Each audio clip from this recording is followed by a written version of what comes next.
esos daños. Y en general, miren lo que vamos a encontrar en la biopsia de piel: pústulas epidérmicas y foliculares con acanthosis y hiperkeratosis, infiltrada neutrófilos y trombosis. Tenemos que acompañar nosotros al patólogo y al médico que esté tratando al paciente para hacer un diagnóstico correcto. Los cambios en las radiografías que les mencioné, en la biopsia del hueso óseo están los ortopedistas buscando el patógeno y no encuentran evidencia de infección, son osteomielitis acéntrica. Y en la resonancia nuclear magnética cerebral, vasculopatía o vasculitis. ¿Cuál es la base genética de este síndrome de Dillon? La base genética son mutaciones puntuales o de lesiones grandes en el gen que codifica el antagonista del receptor de interleuquina 1.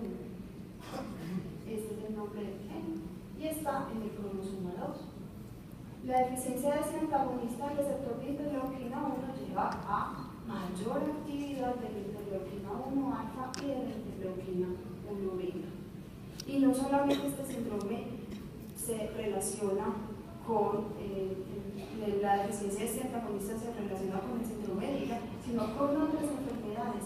Es más, de aquí en adelante, en la descripción de estos casos, es mucho lo que se está estudiando de la regulación de la vía de estas interleuquinas 1 en enfermedades sistémicas, inflamatorias, intestinales, pulmonares, renales, entre otras. ¿Cuál es el tratamiento de Dillon? Si la deficiencia está en esa vía de la regulación de la interleuquina 1, entonces el bloqueo de la interleuquina 1 y se ha descrito el uso de anakinra. Este uso de estos medicamentos debe ser permanente porque se suspende el tratamiento y nuevamente aparecen las manifestaciones. No son útiles ni los antiinflamatorios ni la colchicina.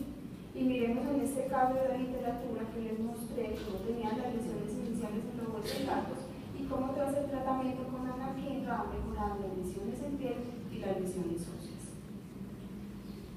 Vamos entonces para el caso 3, que es otro de esos autoinflamatorios de bastante interés para nosotros. Un paciente de 18 meses, padres consanguíneos, son primos hermanos, niño presenta pústulas generalizadas y fiebre y se autolimitan. Y a los 2 años y medio vuelve y hace otro episodio. Y su hermano hace un cuadro similar 2 meses después de que el niño hace el segundo episodio a los 2 años y medio. Estas son las fotos que muestran desde los 18 meses y estas las lesiones que reportan los autores a los 2 años y medio. Aquí vemos las francas pústulas. Este es un caso de Dillon. Es un caso de deficiencia del receptor de interleuquina 36 que fue descrito en el 2011 como una enfermedad autosómica recesiva con brote eritematoso difuso y pústulas, como lo vemos acá, fiebre alta y malestar general, lengua geográfica, oligodistrofia que inicia en la infancia y tiene un cuadro clínico similar a la psoriasis pustular generalizada. ¿Cuál es la base genética de Dillon? Entonces son mutaciones sin sentido o en sentido errado en este gen, que es el antagonista del receptor de IL-36, pero de forma interesante, no solamente estas mutaciones se están describiendo en el síndrome de Dillon, sino en otras enfermedades como la pustulosis palmoplantar y la acrodermatitis continua de Charcot tienen variantes alérgicas en este gen.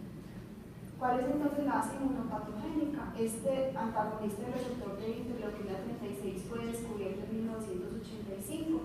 Este antagonista ayuda a regular los procesos inflamatorios mediados por estas 3 citocinas, interleuquina 36 alfa, beta y gamma. ¿Por qué compromete tanto la piel? Porque hay expresión del receptor directamente en la piel y por eso esta enfermedad está básicamente localizada o evidente en piel. Y las mutaciones en el gen llevan a la pérdida de la función del antagonista. ¿Cuál es el efecto de esta citocina en las células dendríticas y los linfocitos? Entonces, primero recordar que la interleuquina 36 se produce en los epitelios expuestos a patógenos, epitelios como cuál, la piel, el tracto respiratorio y el tracto gastrointestinal y otras células del sistema inmunológico, y que finalmente va a llevar a que las células dendríticas maduren, a que generen células tanto TH1 como TH17, que para los dermatólogos ya son muy conocidas como mediadoras de las psoriasis vulgar en general, y finalmente todas estas células TH1 y TH17 llevan a la generación de una cascada de citocinas inflamatorias entre las que se incluye también el factor de necrosis tumoral. ¿Cuál es el efecto de interleuquina 36 en la piel? Es producida por los queratinocitos ante estímulos ambientales. Esta interleuquina 36 va a actuar sobre las células dendríticas y sobre las células de Langerhans, produce citocinas y lleva a que estas células se polaricen a células TH17 con la producción de todo el ambiente de citocinas y quimiosinas que nos van a reclutar esta célula protagónica que es el neutrón.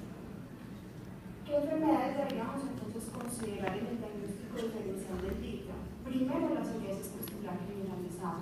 Y en esto, aunque hay mucha controversia y hay cambios como en la literatura, todo apunta a que los dermatólogos hablemos de dos entidades diferentes. La psoriasis pustular generalizada serían aquellos casos de pacientes con pústulas estériles de rápida aparición con historia de formas de psoriasis, o sea, el paciente que tiene una psoriasis en placas, una psoriasis vulgar o otras formas de psoriasis y que además hace lesiones pustulosas generalizadas. Estaría también la pustulosis exantemática aguda generalizada, que generalmente se presentan de estímulos como los antibióticos y otros y que mejora al remover la causa, retirar ese antibiótico.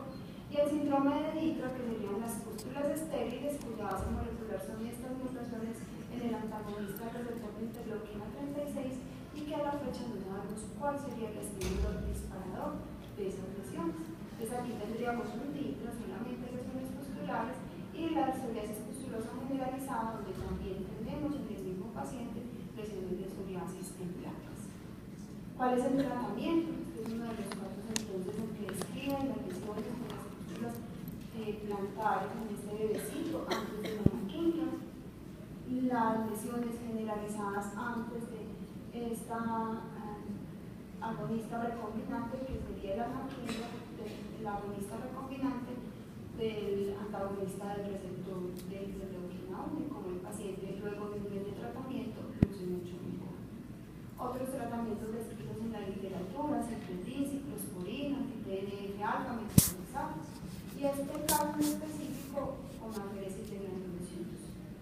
Entonces hasta aquí tendríamos de forma importante como mensajes a llevarnos de estos síndromes autoinflamatorios, que son dos grupos grandes, los asociados al inflamosoma, donde están las criopirinopatías, y los no asociados al inflamosoma, que son inmunodeficiencias primarias, que ante fiebre periódica y brote debemos sospechar entonces una criopirinopatía, recordar el síndrome de Ditra. El síndrome de Ditra es compromiso óseo, como dos manifestaciones de bebés que desde la etapa temprana en enfermedades con pústulas. Importante el diagnóstico clínico y el estudio molecular y el papel que tendrían los antiinterleuquina 1 en su tratamiento.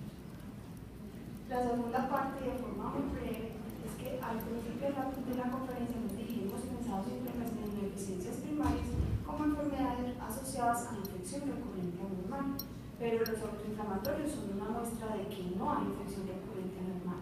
Y otra que les quiero mostrar es el eritroderma, dado que estamos aquí, que vemos bebés en el ambiente hospitalario, entonces recordemos la relación que tiene la eritrodermia en inmunodeficiencias primarias. Vamos a mostrarles el caso de una paciente recién nacida sana que recibe vacunación con hepatitis y BCG, con antecedente en la madre de 4 pérdidas totales, a los 15 días de vida otitis, a los 45 días de vida se brote, que inician las palmas y se generaliza, a los 2 meses de vida se diarrea alopecia, a los 3 meses hace un absceso en codo, una neumonía, una infección de tejidos blandos por pseudomonas y al 4 mes se remitió a nuestra institución. Este caso fue presentado por la doctora Diana Zuluaga en un congreso anterior y lo traigo para ilustrar la importancia de a partir de la eritrodermia neonatal siempre sospechar y descartar una inmunodeficiencia primaria. Entonces tenemos una bebé con eritrodermia, pérdida del cabello, una gran neuropatía axilar, pérdida de las uñas. En los paraclínicos encontramos de forma importante un cultivo de pseudomonas en el catéter y en el aspirada ganglio axilar unos vacilos axilares persistentes. Esto a partir de su vacunación BCG, que en nuestro país es mandatoria a todos los niños al nacer. En los hemogramas encontramos leucocitosis, eosinofilia y aumento de las plaquetas. ¿Cuál sería el diagnóstico clínico de estos casos? Entonces esto realmente nos costó por lo menos un mes de rondas y de staff médico, pero finalmente se a la conclusión dentro del grupo de pediatría y dermatología, a que este paciente tenía la triada clásica de electrodermia, linfadenopatía, hipermegalia y un síndrome de Omer. Esta era la biopsia con una hiperplasia psoriásica inflamatoria, tenía disminución de las inmunoglobulinas, tenía disminución, prácticamente ausencia de los linfocitos CD19. Se le hizo el estudio genético, tenía mutación heterozigótica en LAT2. Y en el cambio tenía un Mycobacterium bovis, a partir del cual la paciente tuvo enfermedad diseminada y falleció. No tuvimos forma de hacer ninguna cosa adicional para tratar a esta paciente. Entonces, el síndrome de Omer fue escrito desde 1965 y tiene una forma de inmunodeficiencia severa combinada. Miren que la paciente consultó primero con electrodermia. Si tiene electrodermia y nosotros logramos retrasar la vacunación, la paciente hubiéramos podido como salvarla. Está asociada a mutación en varios genes, los más importantes de la